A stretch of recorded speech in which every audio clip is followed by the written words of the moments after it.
Saying it's my fault they don't have a fucking pot to piss in.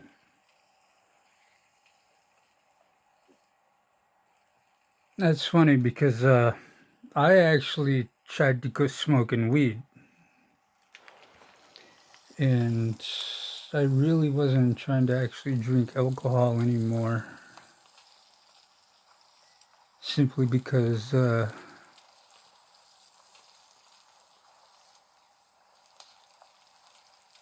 just trying to do the right thing, be in that child's life, be in the next child's life that was coming in. She didn't like that because I was cutting into her funds of getting high on weed.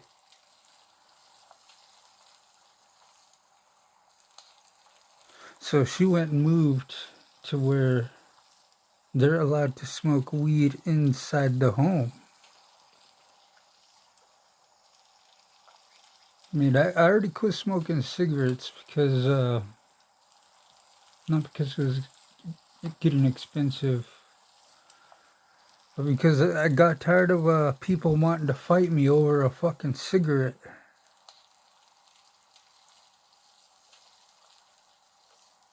This wasn't just homeless street beef. This was actual beef from people who had a roof over their head, a pot to piss in.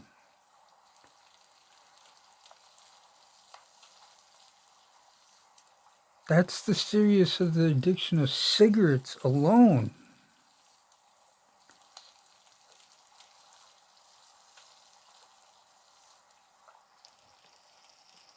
But yeah, as for leaving them without a pot to piss in, my tribe's the one that asked them to get the paternity test done. I didn't. She was just weird because she couldn't get the kids enrolled to her tribe because she didn't meet the certain blood quantum.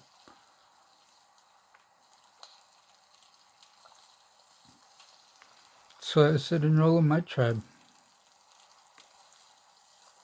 There might be enough blood quantum there.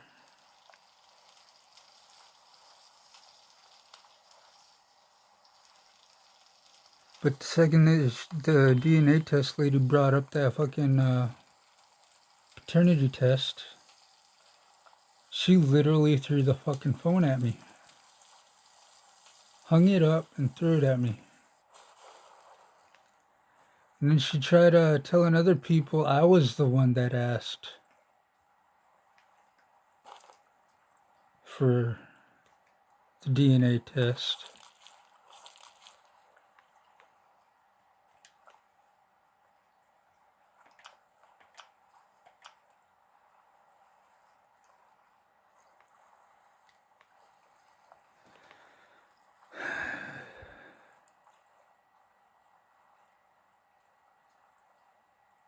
But as for leaving them without a pot to piss in,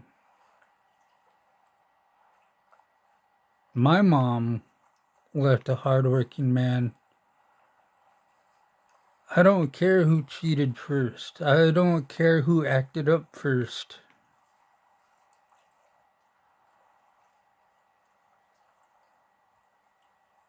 The fact is, she left a village full of family-oriented group of people, village lifestyle. She couldn't handle not having everything at her feet.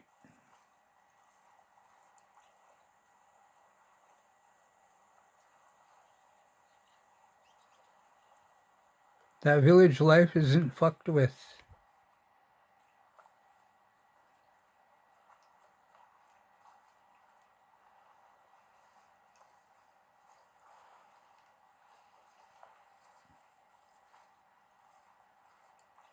People treat me like I'm the fucking useless piece of shit in society, when the only time people ever fucking come to see me is when they need something, when they want to borrow something. If what they found out about me is true or not.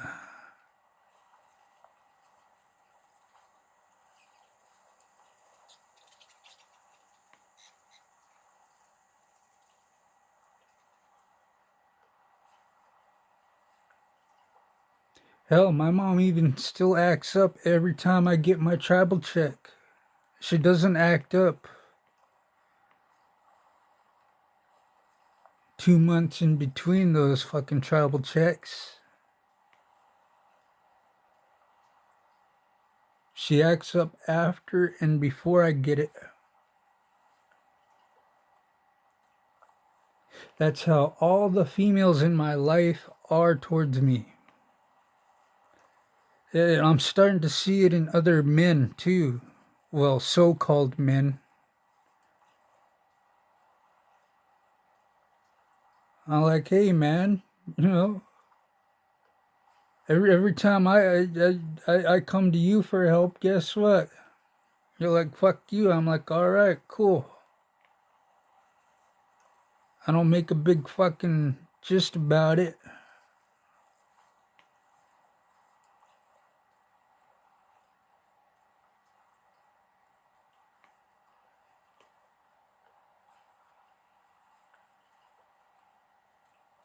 But they could say the same thing for me too. Oh, he hangs out with me, you know, only when I got money. I don't know nobody's business like that. If I show up, I actually want to hang out. I ain't trying to fucking say, hey, you got money? No. I mean, I did that when I was at the hanging with junkies. But when I wasn't into that shit, I let people be.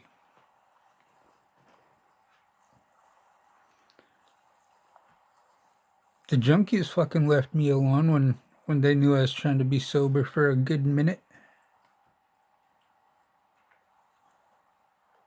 Those who didn't care that I was trying to be sober, they wanted to continue to try and borrow.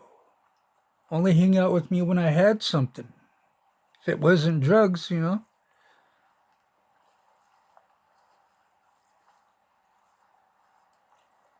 I know maybe 3 people that are homeless that are straight edge homeless. They don't fucking the only type of drugs they do is over the counter drugs, and that's just to try and stay healthy as possible.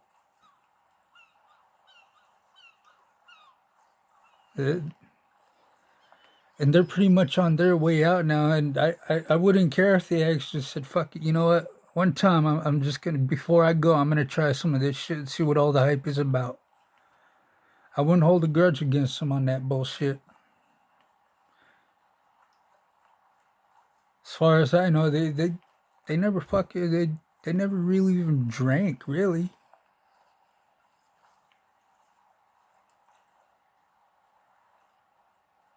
I mean, I understand drinking when you're homeless and it's wintertime. Holy shit. Because I wasn't homeless in Alaska, and, you know, it was nice and cold out, but as soon as I took that warm shot of fucking whiskey, holy fuck, my body warmed right up.